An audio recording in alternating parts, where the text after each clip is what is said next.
Dr. Ida. And I'm Dr. Lim Min Yu. Today, we're going to debunk some common myths on female orgasm. So first of all, we should define what an orgasm is. An orgasm is a feeling of intense pleasure during sexual activity, and usually this is accompanied by some changes in your heart rate as well as your brain releasing some hormones which help to make you feel happy and contented. Usually there are also some rhythmic contractions in the genital muscles when this happens.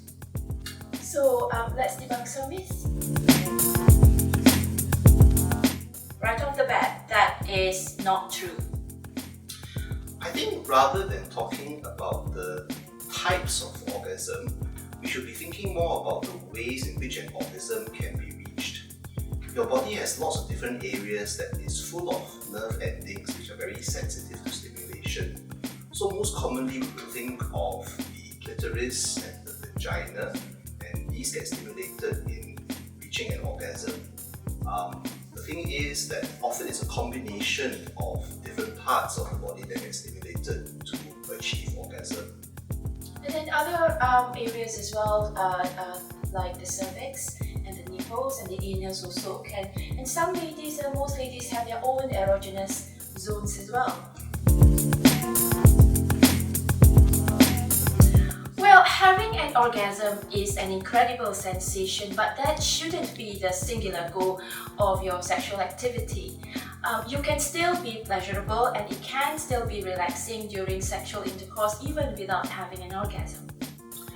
Sex doesn't just have to be about pleasure. Often it's about a connection between the two partners, and an orgasm can be thought of as just being a lovely byproduct. Well, for the male, that's true because the male needs to ejaculate in order for the woman to become pregnant. However, strictly speaking, the ladies don't need to have an orgasm, but there are many reasons to have an orgasm.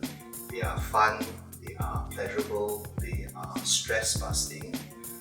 But I think it's important not to get tied up and obsessed over having an orgasm or failing to have one, because if you and your partner feel under pressure to have an orgasm, then this can lead, I think, to performance anxiety, and that can just add stress to the whole situation of having sex, particularly if you are trying to conceive. And so the best way to actually improve your chance of having an orgasm during sex is first to actually enjoy the intimate times that you have with your partner. No goals, no pressure, no guilt. If you have an orgasm, that's great, but if you don't, that's okay. If you don't have an orgasm or can't have an orgasm, there is nothing wrong with you. You still are capable, like every other woman, to have a normal, healthy sex life. There are a small number of women though that are not able to achieve an orgasm, but there's a lot of factors that is involved. Some of the factors may be that you're on medication, such as if you're on antidepressants. It may just be a lot of stress at work, and sometimes you are at that stage of life, for example, if after the menopause. And occasionally as well, we have no idea why that happens. Having said that, there are things that you can do to try to make having orgasms slightly easier. So if you would like, you can do a little bit of research.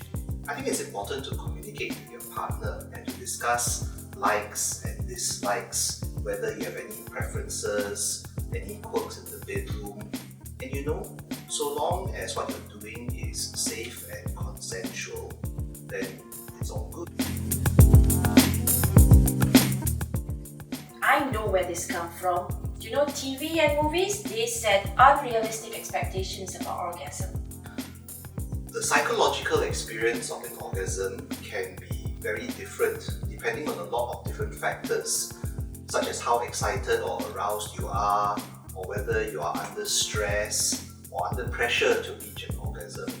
So even though physically the same things are happening, the way that it's experienced can vary from time to time. Orgasms don't always all have to be like fireworks, Sometimes they can be just, oh, they felt nice. Well, it is actually differs from lady to lady, and when you compare notes with your girlfriends, ladies, keep this in mind because no two bodies are the same.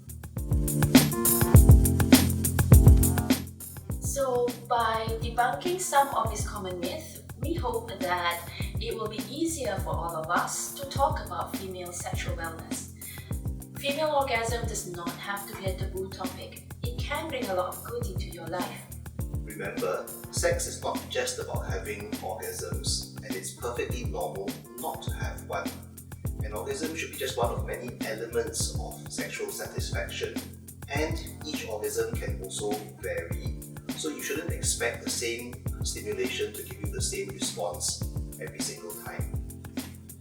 If you do think that you may have a problem, you may want to go and see a doctor who can speak to you, find out a little bit more, and if they think that you may have a problem, they can suggest what you can do to solve it.